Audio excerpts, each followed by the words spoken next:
everybody, welcome back to my channel. If you are new here, welcome. If you're an oldie, welcome back, guys. Today we are doing a butterfly inspired look. I hope you guys enjoyed this tutorial. I know you guys didn't come here to hear me talk, so let's go ahead and get started with the tutorial.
Alright guys, so what I just did in this step was I traced out on a piece of paper butterfly, I guess you could call it a wing, and I traced it on my face to give me a background. So now what I'm going to do is go in with the shades I'm going to use for the butterfly wing and just fill in that area.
The snippets of the tutorial that, look y'all, smudged my forehead, but I hope you guys enjoyed the snippet of video footage I was able to capture.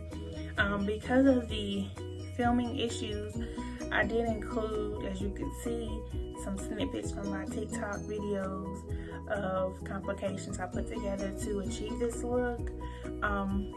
Because it was my first time, I wanted to make sure I was focused on how to achieve and how to get the lining. So I know it wasn't really showing you guys too much on how to achieve the butterfly look, but if you want to see in details how I did the butterfly, comment below and I will try to do a more detailed sit down situation where you can actually see and know the steps I took to achieve the butterfly. It was my first time, so I think that's how the recording kind of messed up a little bit, just with me really trying to focus on it and the camera and stuff. So I'm sorry about that, guys, but for the most part I try to capture as much as I could. But if you want to really see how I achieve this butterfly look, comment below and I will definitely try to record another video. Since I have practice now, I know exactly what I'm doing a little bit more and what I want to achieve on my second time around. So definitely comment in the comment section below if you want to see something. But I definitely want to thank you guys if you made it this far. Please make sure to subscribe if you haven't already and hit that notification bell so you don't miss an upload, guys. And as always, stay true and stay you, and I'll see you guys in the next video.